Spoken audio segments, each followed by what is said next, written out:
Hi, welcome back to Test Those Breasts podcast by Jamie Vaughn. I'm Jamie Vaughn. Today, my guest is Katherine Bunker. Katherine is a certified lymphedema therapist and has been a physical therapist for about 10 years. She attended the University of California, Davis for her bachelor's in exercise biology, as well as psychology, and Mount St. Mary's College for her doctorate in physical therapy. While Katherine obtained her CLT 2 years ago, she consistently pursues ongoing education in oncology and lymphedema management. Last year, she obtained her Advanced Lymphedema Certification and is excited to learn as much as she can when it comes to the latest information regarding lymphedema. Well, welcome, Katherine. I'm so glad that you're here. I met you only about 2 weeks ago, I think it was, when I decided to go to a class here in Reno at Renown to find out more about lymphedema. And boy, did I learn so much more than I had expected, because when I was in New Orleans getting my surgery done, there is a specialist in the hospital who taught me a lot, told me what it was. But of course, my mind was all over the place at that time. And there are so many people who don't know what lymphedema is.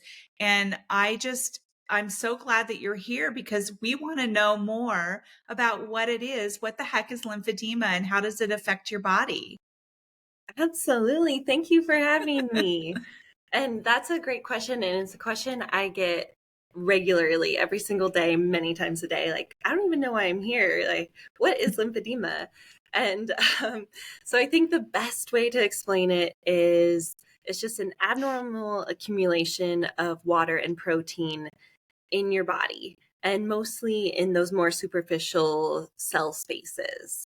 So if you think of your body as, or at least the lymphatic system, as like a bodysuit that's covering you, you have superficial lymphatics that are just a millimeter under the skin. And then you have deeper lymphatics that are within the muscles and joints. And then you have lymph nodes in there as well. So their job is to pull fluid from the bloodstream to filter those larger cells that are too big to go through the capillaries. So protein, waste products, bacteria, all of that is pulled out by the lymphatic system and brought up into the lymph nodes to be filtered. And that way it can be broken down and then ultimately returned back to circulation. So that's the normal process. And the body is very efficient. It filters 2 to 4 liters of fluid every single day. And what can happen, though, especially with people who've had breast cancer treatment, is we interrupt the system. So the most common cause of lymphedema in the United States is treatment from breast cancer. Mm. And the reason is for one, usually you're having a lymph node removal. So whether it's one lymph node removed or all of them removed, your risk is present. And the reason is because we've affected the capacity for filtration. So if you were functioning at this level before, now you're down here. But the problem is you don't really know what your capacity is. And that's why prevention is key, is because I also don't know what your capacity is. And so we have to make sure that you don't get a backup of that protein-rich fluid, because that is what makes it so persistent and so challenging once you do develop it. It's such a mystery. I mean, you learn so much about your body when you get, I just say breast cancer because that's what I had. So I focus mainly on breast cancer, but, you learn so much about how your body works. And who knew, just by getting a couple of those out, that you would be at such risk. And it's not something that is just a little thing. Like, this could get really bad if you don't prevent it. And then, of course, if you do get it, it's not, you can't reverse it. Is that right? Is that what I heard? Correct. So if you do develop true lymphedema, then it could be progressive if you don't manage it. So essentially, if you develop lymphedema and you're able to catch it in the early stages, it's a disease that requires management. Okay. That's not to say, I think what happens when people hear about lymphedema is they Google, and that's Uh, okay. I want people to do as much research as possible. The problem with Google, though, is you get images of extreme yes. versions of lymphedema. Oh my gosh, I know. I did it. I did it. And let me tell you something, Catherine. When I first got breast cancer, I had a friend of mine who gave me some advice. She said, the one piece of advice I'm going to give to you is don't Google stuff. Don't Google. You will go down a rabbit hole. And I decided to go ahead and Google it. And I saw some of the images and I'm like, oh my gosh, what am I really need to figure out if I can't do this, I can't do that. I need to not get that. So thank you for saying that, because I really do think that a lot of people do go down that Google rabbit hole. And instead of doing that, I think talking to people like you or people who've had lymphedema. So because the reason I actually reached out to you, because I wasn't originally going to, because I thought, oh, I already saw a lymphedema person in, New Orleans, and she did teach me a lot, although some of it went over my head because again, I was in a whirlwind of, oh my God, um, just about to, get a mastectomy and stuff like that. Um, and so, I decided to go to you because I just wanted to hear more, because my friend reached out to me who had breast cancer, I think about, I don't know, 6 years ago. And she says, hey, remember, she says, watch out for lymphedema. And she says, I actually got lymphedema, I think it was like 3 years after she was cancer free. And she says, and I said, well, what did you, she didn't know anything about it. I don't think she had any kind of education on it. And she's here in our city. And, she said, so now she has to like pump her arm every day, with this sleeve and things like that. So I was like, okay, I'm going to class. And I was going to originally go virtually. And then I'm like, nah, I need to meet this Catherine, because one of my other friends said, you need to meet this Catherine. So I'm so glad that I did. So can you, do you have anything else to add to that? First of all, Absolutely. I have tons of things to add you anytime. do have tons of things and you have tons of resources too. Yes. So I guess to follow up with your point, Google Images will show you extreme cases of lymphedema. And our goal, I mean, even the goal of your podcast here is to not even get to that stage. That's an extreme stage. Okay. And I think when people see that, they see huge limbs. Usually, I think on Google, it's like a leg Yes. or, yeah. That tends to be in third world countries It's from the disease. frightening. Yeah, it's a parasite actually called filariasis. So Okay. very extreme. We shouldn't see that here in America. And when we're talking about breast cancer and we're talking about lymphedema that develops because of breast cancer, it traditionally, and we can never say like this is how it is all the time and this is how it's not.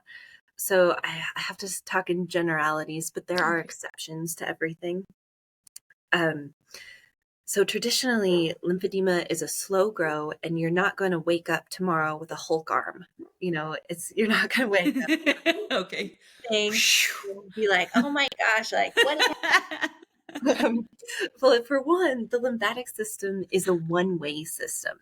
So if you think about, and if you've had an axillary node dissection, you should have a scar, right in that axillary area. So Okay. that's where they took the node. And because it's a one-way system, you can think of that location as a car accident. So you have your car accident site, and then the way lymphedema works is the fluid buildup is like a backup of traffic. The difficult thing about it is I don't know where the backup will happen for everybody. So traditionally, yes, we see it in the arm. That is where everyone looks. That is, I think, the most quantity of patients I see. It's in the arm. But you can also see lymphedema in the breast or in the side of the chest or even in the back. And it's because your axillary lymph nodes are collecting fluid from what we call that upper quadrant. And so, little brief lesson in anatomy. Learning is going to be off the chart today with more new information. But if you kind of slice your body in half and then section it side to side, so right and left side. And then if you go below your collarbone, down to your belly button, and then to the bottom of the rib cage, to the spine, and then up to that really bumpy part of your shoulder blade, plus your arm, all of that is draining into your axillary lymph nodes. So that's why we could see lymphedema anywhere in the quadrant. It's less common to see it everywhere. So your whole side shouldn't all of a sudden just blow up and be large. But you have to be mindful of that space. And so when we talk about prevention, we're talking about things to look out for. I don't want you just to look at your hands every day or your fingers every day, because for one, fingers are at the end of the chain. So if you see swelling in your fingers, you more than likely have swelling closer to where they took those nodes. In addition, you could see swelling starting in the breast. I get patients who come in and they're like, it's really weird. Like my breast feels heavy and it's kind of firm. And when I take a look at it, it is. And it's because as lymphatic fluid sits, especially in the breast, it firms up because of that protein component. And so very superficially, when you feel your skin, it's like, it's kind of hard, but it's not lumpy. So for those people who have palpated lumps on themselves, the texture is different. And it's just because those lymphatics are sitting a millimeter under the skin. Okay. So when we're talking about prevention, we're talking about watching the quadrant. So very common things that hopefully most people have heard already is that's why you want to avoid blood draws and punctures and injections on that side, because you don't want to risk any sort of infection coming into the area, because like we talked about before, your capacity was over here, but now that you're missing some lymph nodes, it's lower. So if you get an infection in the arm, you could have that surge of inflammation, and all of a sudden you have inflammation in an area that can't process it as quickly or as efficiently. So let me ask you something then. If you have lymph nodes removed from both sides, where do you get your blood drawn? Oh, that's a great question. In the ideal world, in the leg. So, yeah. Interesting. Yeah. So certainly, there are individuals who have lymph nodes taken from both sides. If both sides were positive, it's a challenge for sure. But, like I said, ideally leg, but, the ideal situation is not always reality. So you'll have to pick the lesser of two evils. Right. So, if you're going like a side-by-side comparison, I would say the next comparison is which side had more lymph nodes taken or which side had radiation. Because radiation is a huge impact on lymphedema as well, because radiation is coming in to get your cancer, but you have these little lymphatic collectors in there, and radiation doesn't know the difference between that and your cancer. So that's why. Go ahead. So if you have a port, that's where, like, I have a lot of blood drawn because I have this rare anemia and because I'm so lucky. If you have a port, is that because that's in the quadrant of where one of my lymph nodes was removed? How does that affect it? It just is something to look out for. Okay. So for the most part, people I've seen who have had ports, things go pretty well. I have seen people whose ports all of a sudden become red and a little puffy, and that's Okay. something you should get checked out, because you're always on the lookout for infection. And the first sign, or the easiest sign to look out for, is that red, hot, kind of uncomfortable, possibly swollen situation. And if you can avoid an infection, you can add to your prevention. Sure. For sure. Luckily, I've had no problems with my port. I've actually been a lucky one. I've had no infections, and I get it out in August. So pretty excited about that. Exciting. Yeah. Absolutely. Yeah. So how did you get into this lymphedema therapist? So when you go to physical therapy school, so when you're even applying, actually, they request that you volunteer in multiple physical therapy settings for a certain quantity of hours, just to make sure you like it, because it's a big commitment for something you don't like. And I did a bulk of my hours actually with a therapist who treated lymphedema, and I found it incredibly interesting. And I guess I never it was always in the back of my mind, but when you learn new things, you get distracted by other things that piqued your interest before. So, in PT school, everything is new, just like lymphedema is new for Right. everyone who's undergoing breast cancer treatment. So I kind of forgot about it and I practiced in other areas for a while. And then I remembered and was like, oh, maybe I'll pursue that again. And I'm so glad I did. Well, I'm really glad that you did too, because there's just, I actually have spoken to quite a few people about lymphedema, um, and I'm not finished. And that's one of the reasons I wanted to have you on this podcast, is because I just think that there are far too many people who don't even know what it is and what to look for. You talked about some of the signs Mhm. of lymphedema and also prevention. What are some more prevention ideas that I learned that I can't sit in my hot tub except for up to my belly button. I mean, so Mhm. what are some of the things that, like, oh, and then another thing is I never got those sleeves that you gave me.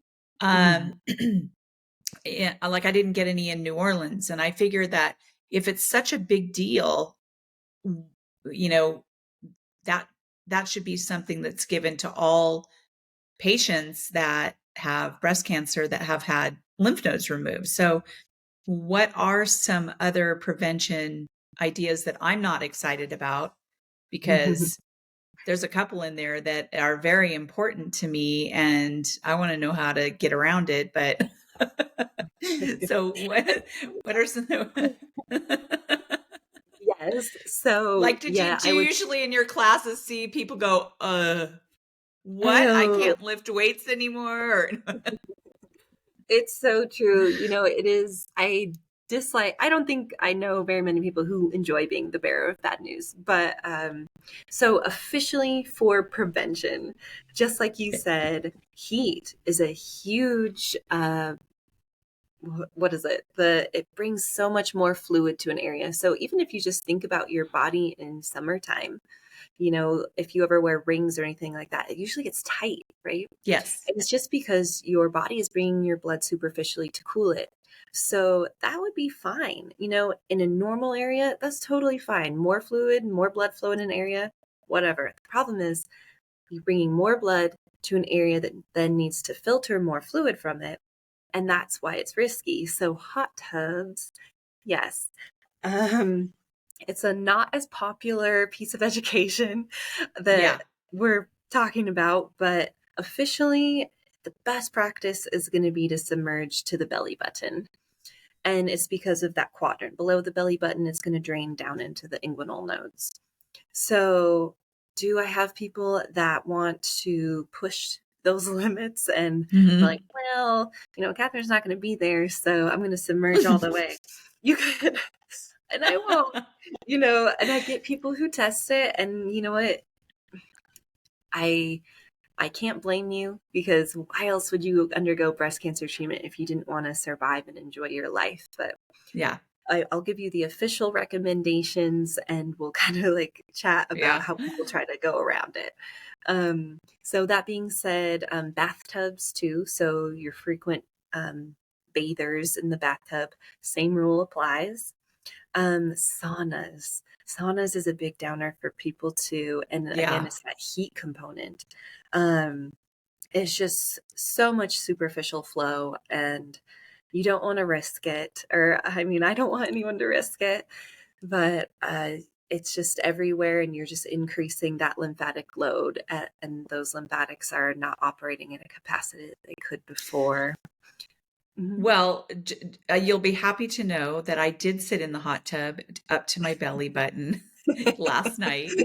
There is a part that I found in the hot tub that I'm like, okay, Catherine is going to be so happy that I told her. that I sat to my belly Mhm. button. Mhm. Would I rather be sitting down and getting that massage? Yes. I mean, that's why I bought Mhm. it. It was really good for therapy. So that was a real bummer for me. But is there, a certain temperature that you can turn it down to or anything that, or is it just any warmth of whatever, like in the summertime, if you turned it down to like 98 or I don't even know if that would even make a difference. Is that still too hot? It's still pretty Yeah. hot. I don't Yeah. know that I know the certain temperature ratings, Okay. like where exactly is it 93 Yeah. degrees or 91 point, 5. I'm not entirely sure Okay. on that.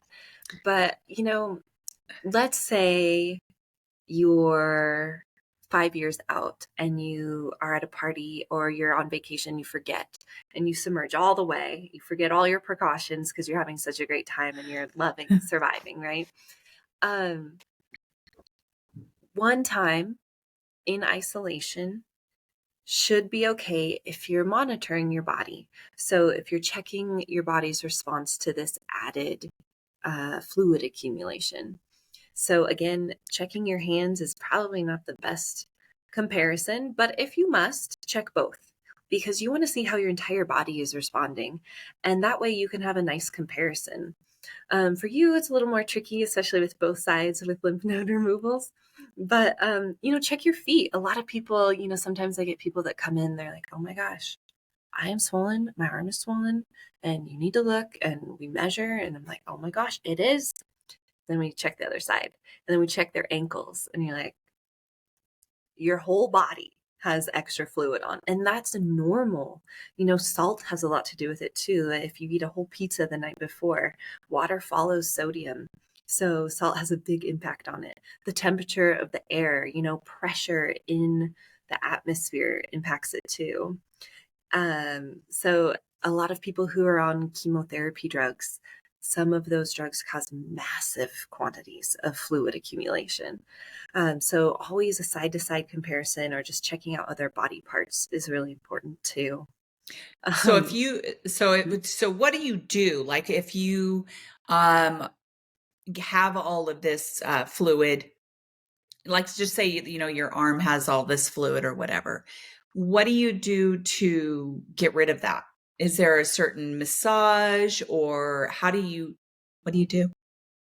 oh, so it depends. If it's just your arm and if it's just in the quadrant, then I would highly encourage you to go get formal instruction by a therapist that knows how to do the manual lymphatic drainage. Because if it's true lymphedema, you need to have additional steps and very specific education on how to treat your specific fluid. But Okay. if it's more of a body-wide swell, then just consider ways to kind of remove the cause. Obviously, if you're undergoing chemotherapy, you can't do that. And I don't want you to. So just watch it. A lot of Okay. times, kind of to your point earlier, a sleeve is a great method of kind of facilitating fluid movement away from an arm. So sleeves is compression is kind of a whole topic in itself, but Okay. for our, intents, the compression sleeves that are great for prevention are usually a lower pressure. So the same pressures that are the same units that are taken with blood pressure. It's in millimeters of mercury, and that's the force on your body. And so when people are taking your blood pressures, they're, especially if it's done by a machine, is pumping your arm up to what, like 200 millimeters of mercury. Uh, so the compression sleeves that we use for prevention are actually pretty low, usually around 15 to 20 millimeters of mercury. So when we're talking about preventative sleeves, we're talking those lower pressures, but just enough to facilitate fluid movement out of the arm. And Okay. what's important about compression sleeves, which you kind of got me on a tangent, but I'm just going to roll with it. And it's medical grade compression is a little more expensive. And the reason is, well, for one, it's a medical piece of equipment, so everything's more expensive. But Of a course. medical grade, yeah, it's graduated. So fluid moves from areas of high pressure to low pressure. And so that's what medical grade sleeves do, is the pressure is higher down at the wrist and is lower up at the axilla. So you're getting that movement up and out. And that's why the sleeves are so important. It is also really important sizing. If I could size everyone, I could. But a good quality sleeve, you should have measurement comparisons at the upper arm, the elbow, and the wrist at least. I think I'll have to send you, if I haven't already, but links to websites that have good compression sleeves. Good, yes, because I do want to let the audience know that in the show notes there are some resources there, so we can add that as well. You told me about lymphedema. Yeah. There are some super cute ones on there, and you gave me some sleeves, and I will tell you, I probably should have been wearing it yesterday. I drove quite a bit yesterday, and my arm was getting really tired. Yeah. So I probably should have been wearing that, but I have worn it on the golf course, Perfect. and it's not uncomfortable. And I need to keep my skin out of the sun anyway from a med I'm on right now. So that just kind of, so I wear long sleeves anyway, so it doesn't matter. So I just put it right under there, and I was very comfortable swinging the club, and yeah. So I'm just glad that you even said anything about the sleeve. I had no idea that I should have those. No idea. Yeah. Yeah, it's just another layer of prevention. So Yeah. perfect. I'm actually really proud of you. Your child. So yeah, during golf or if you're going to be outside gardening, especially in the summer, if you're going to do heavy weightlifting, especially, I would have you wear the sleeve for sure. And then when we talk about, heavy weights, heavy to one person might be light for another. But when we're talking about lymphedema prevention, I usually tell my patients that for the affected arm, try to consider keeping the weight down to maybe 25 pounds per arm. And it's just that repetition that we feel could be dangerous, because, as you're lifting weights and you're creating muscle mass, you're creating little pieces of inflammation. And that could be the cause of an increase in fluid to that area. Groceries, I think people forget a lot about groceries. So I don't know about you, but I am definitely like one trip from the car. All the Yes. groceries are coming in. Yeah. Yes. So just try to load that It's one a arm. lot. Yeah. Load it. Right. So, Yeah. So, I would think that even, like other exercises like running or biking, things like that, because when I exercise, my fingers do get swollen because I sweat and I get swollen. So I would think that wearing the sleeve during those times as well probably would be beneficial. Absolutely. And, to your point, it shouldn't be uncomfortable. If the sleeve is really uncomfortable, it might not be the right size for you. So, yes, anytime you're exercising, hiking, running, biking, put it on just in case, because you never Yeah. know. Yeah. And then, from a sizing standpoint, because I think people get worried about it, if you have like a sewing measuring tape that's those looser ones, not like the construction kind, just lightly go around the areas that the size chart will tell you. Every good medical grade compression will have a picture of an arm and a specific measurement points. Even if you're off by a Okay. little bit, as long as you have a general idea, you'll be just fine. But actually, what you were going to say, or what you said earlier about driving long distance Yes. road trips, great time to wear a sleeve, especially because you're holding your arms up and, that's a lot of load. Air travel is one that we always recommend a sleeve. And it's just because the thought is with higher altitude, it's lower pressure. And so everyone's body wants to hold, their cells want to hold water. And so with a sleeve, you're just moving fluid out. It's just another lovely way of prevention. Yeah, so I just think that making it as a habit. Yesterday I should have been wearing it, and I it's so funny because you s- earlier you said something like, well, Catherine's not here, so she doesn't see what I'm doing. Yeah. But Catherine is in your head, and actually you were in my head Oh. yesterday, and I was like, oh my God, I probably, and my bag was all the way back in the camper. And I was like, oh my gosh, and I'm driving. So I will definitely keep that in mind. But you were in my head when I was in the hot tub yesterday going, and I was holding my arms out. Ooh, good job. This is great. So can we just like wear compression all over our body and get in the hot tub? No, just I kidding. But know. also the other thing that I was really bummed about was that I have a tattoo I want to get on my sleeve. I mean, I have tattoos on this arm already, so I wanted to add it. And you're saying that it probably would not be a good idea to do it on that arm because I had 3 removed. And if I am going to do it on the one, but that even is probably not the greatest to do either. So I need to figure out where to put my Phoenix that I had designed for me, Catherine. And it was supposed to like be in a certain position. And so the quadrant is probably not the best. Yeah. So that's the official recommendation.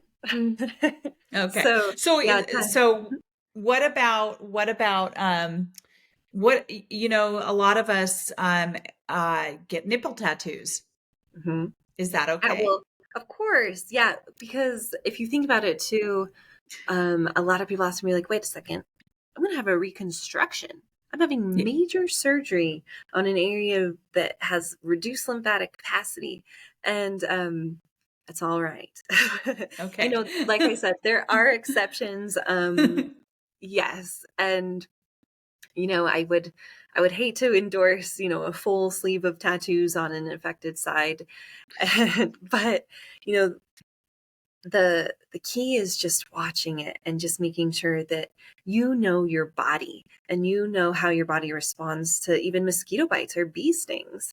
Um, there's a normal inflammatory process and then there's a reduction, and you just have to watch for the reduction. And Okay. let's say you went rogue. Let's say you're like, I don't care. I'm getting the Phoenix and I'm getting it where I want it. Um, you Yeah. would have to watch it. So you'd have to Okay. just make sure that everything is healing the way it should. And Okay. because just because you have a little bit of swelling in the quadrant doesn't necessarily equal true lymphedema development. You could have a flare. I've had people who like have helped someone move and they forgot, like, oh, that repetitive overhead lifting that Hmm. can often trigger, a lymphedema flare or sometimes set people into lymphedema. And flares don't necessarily equal lymphedema. It's your body's way of saying, hey, you need to tone it down, like back off on whatever you're doing because I need to take care of this. And I think that's probably one thing people wonder, and they repeatedly ask me, well, like, well, what does it feel like? What does it look like? What do I even do? Because it's still an enigma, right? Because we know that lymphedema is this protein-rich fluid buildup, but what does it feel like? And unfortunately, the answer is different for everybody. But I would say if you're being active and you're doing things, let's say you go for it and get that full sleeve tattoo, but then later your arm kind of feels achy and a little heavy. Sometimes that can be your body's way of saying like, hey, I just pay a little extra attention to the side. Um, and then, pay attention to your shirt sleeves, pay attention to your bra. Is your bra really digging into your skin on that side? Are your sleeves a little tighter? But usually it's that achy, kind of heavy, full feeling Hmm. that is new and not equal to the other side, if the other side isn't affected. So, and that's okay. That could just be your body just saying, warning, back off. Um, and then you'll just have to kind of see how it goes. So I think that might be kind of what I'm feeling. Like I said before, my husband saw a little bit of swelling under my armpit when I was lifting my arm. um, And it does feel a little bit achy and Mhm. tired. And I think that maybe it's because of driving yesterday for 4.5 hours. I was driving. So, a big truck. Oh, So that possibly could have been, and it was feeling a little bit uncomfortable. And we took some walks and things like oh, that where, and it wasn't overly hot out or anything like that. But, I just think that being mindful of those things and having those sleeves right there, always right there, just in case, you're in a situation where you probably should be wearing them. And so hmm I'm just so glad I know that now, because if it wasn't for you, I would not even know this. I would just be like, why is my arm feeling a little bit swollen? My armpit feeling a little bit swollen. hmm So I'm going to be coming to see you soon. So Yeah. how do, besides this podcast, because not who knows how many people are going to be listening to this, and it's Mhm. going to hopefully, not just be people in Reno, other people. How can we bring more awareness about lymphedema to our community and other communities? How do we do that? And I know that you're working hard to do that. What is out there that's bringing that awareness? Not enough. That's for sure. Clearly, yeah. Yeah, I think the lymphedema community is kind of small, right? It's a big issue, but it's a small community, and so I think the biggest organization out there is Learn, and Okay. yeah, the link for that should be here too. I s- yes, I see And that. that's all things lymphedema, and it's so interesting. They have the latest research on there. They have the latest bills. Big topics in lymphedema has to do with compression, so the sleeves, and the cost of it, because medical grade compression is expensive, and so Learn it's a wonderful organization just for basic education too. They have, if you forget everything that I've talked about here and you're like, oh, where do I even go? Learn is a great website for that. um you know Unfortunately, beyond, there's lymphedema day that's in March, but beyond that, there's not Lymphedema Day. National Lymphedema Day. um there's just Everything has a day. It does, but unfortunately, you wouldn't know it, right? Yeah. Unless you No, you would not. and, I unfortunately, I don't know that I have a lot of answer to that question other than if you know even just a little bit, even just from talking to people and, kind of just like you chatting with people at your clinic, at your oncologist Mhm. office, at your infusion clinic. Be like, hey, you get lymph nodes out? You got radiation? Are you looking for lymphedema? Just talking to people and not being afraid to open up that conversation, because you never know. Well, and Yeah. I'll send him this episode too. I'm just so glad that I met you so that we could do this. Yeah. So, one of the topics that you and I have been talking about in the last day or whatever is my insurance. I wanted to come to you um, as my therapist because, come to find out, it has everything to do with my breast cancer. And it's part of the treatment, it's part of healing, it's part of recovery, all of that. So my insurance denied it because they said something to the effect of, while they do have a contract with Renown, they don't have a contract with your department. But you're telling me that you do have people come to you with my insurance.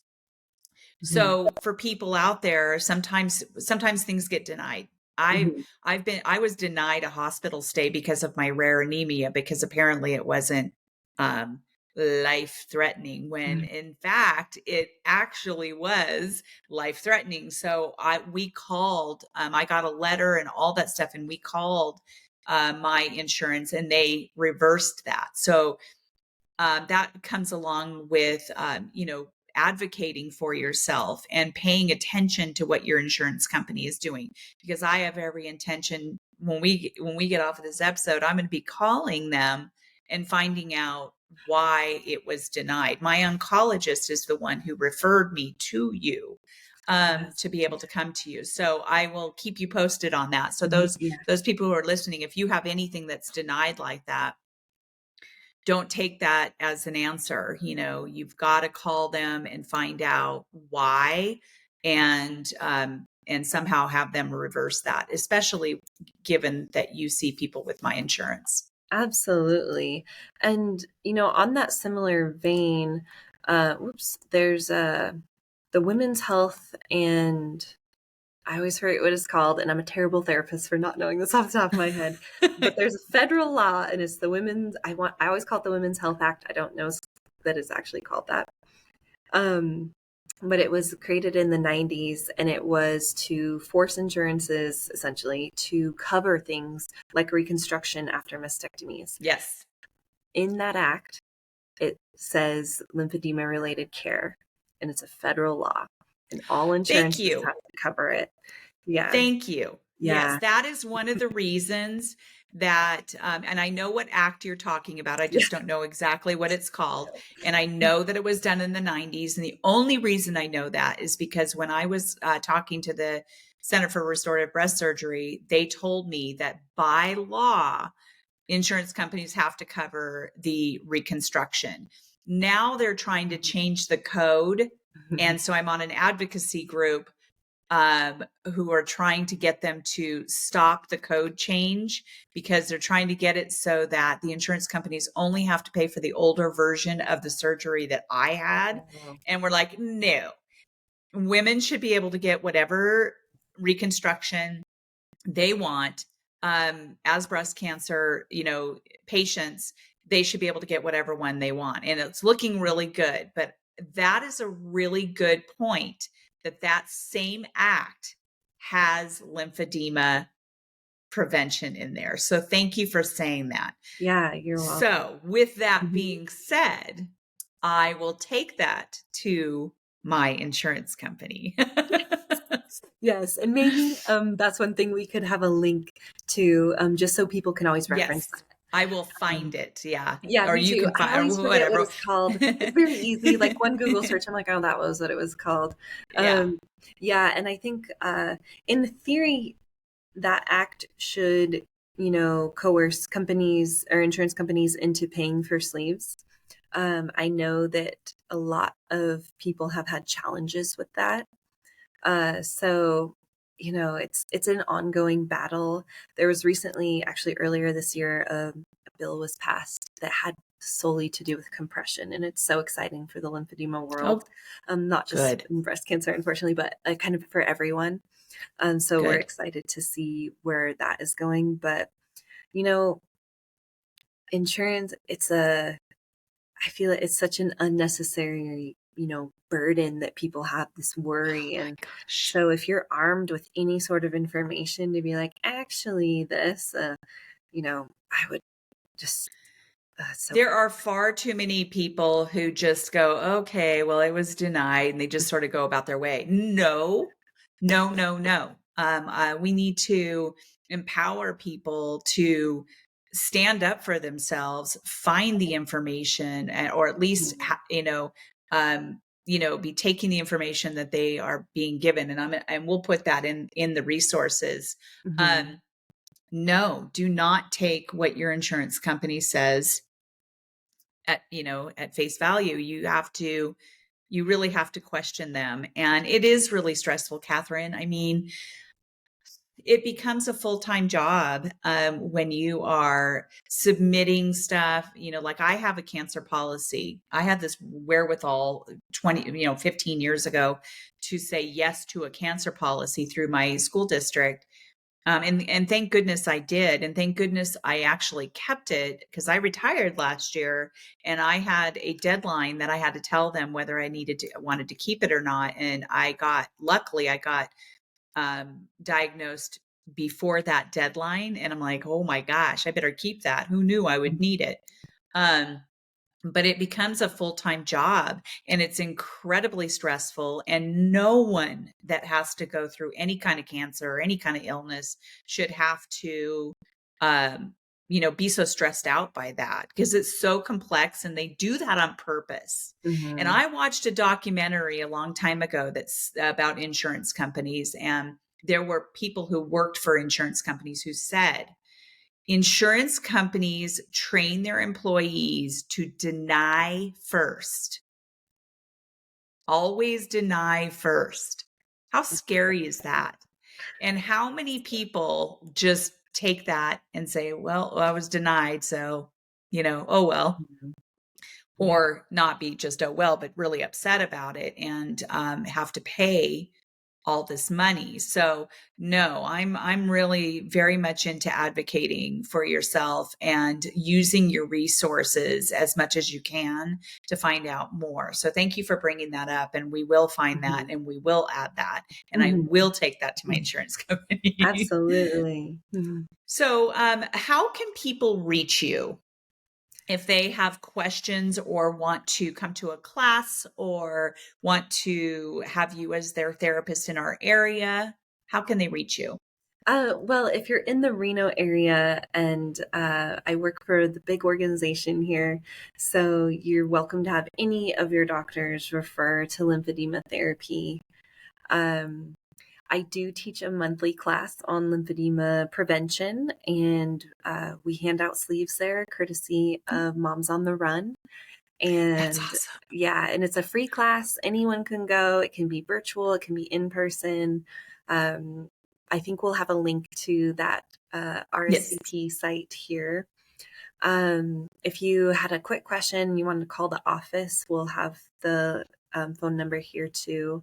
And then I was thinking about it, and um, I have an email that I'll check maybe like on a weekly basis. Sometimes during the week, I get a little overloaded with my current patient caseload, but for questions, if you're not in the area, if you live in an area that doesn't maybe have a lymphedema therapist, I'm happy to check that email with questions that anyone might have. Oh, nice. But Okay.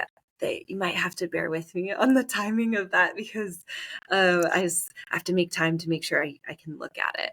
Right, So I right. haven't forgotten. I just need a little extra time, and so that's good. Okay. I'll send that link to you as well. Well, thank you for offering that. I really appreciate that. And I know how busy you are. And I am just so grateful for the service that you are providing. It is so much more important than I had ever even, expected or knew.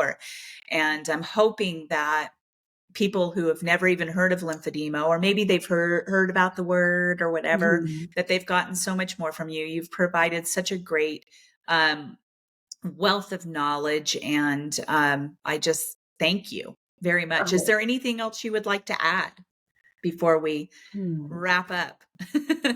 What should I add? There are so many things. I know, I know. I'm just glad that people can reach out, and that we have those resources too. Yeah, absolutely. And I guess I would say, the podcast here is scratching the surface. Like, if I had the opportunity, I could probably talk for hours about it. So, I would say a few things. First is, you're not doomed for like a basketball sized breast or like a huge Hulk arm. That's not the way it will work. um, and if you do wake up like that, actually, that's an emergency. You should go to the Yep. emergency room. That's not lymphedema. But I would say, the risk is always present and is always going to be present. It is not something that you have to watch for 5 years and you're like, okay, never mind. Because your body can't regenerate lymph nodes, but it can regenerate the lymphatic collectors. So similar to when people exercise, you can make more blood vessels. You can have a stronger, bigger heart, right? So with lymphatics, if you're moving your arm and you're stretching and you're doing, active things through full range of motion, you can create more connections to pull that fluid. And so there's a thought that with time, you can increase your capacity, which is so cool. So, That's cool. I would say Okay. keep moving, but always just listen to your body, and it will tell you if you've done too much. Um, Okay. and just kind of look out for it. And if you get worried, just reach out. Yeah. I really like that whole idea of listening to your body. I've been always very good at listening to my body. So even yesterday, I was like, okay, I need to talk to Katherine because I have some heaviness, and I remember you telling me about that, and I know that something is up. So I'll have to figure that out. Absolutely. It's not, you know, we can certainly do another episode with you later down the road if you want to um, chat about how we can do that. So Absolutely. this does not have to be our one and only episode. So okay, well, thank you so much. I again really thank you for being here, and I thank my audience. And again, if you want to reach Katherine, we will have her phone number and email address in the show notes, and then some amazing resources to find out more. And just as a reminder, don't Google, especially the images. Especially the images. Yes. And we will see you all next time on the next episode of Test Those Breasts. Great. Thank you.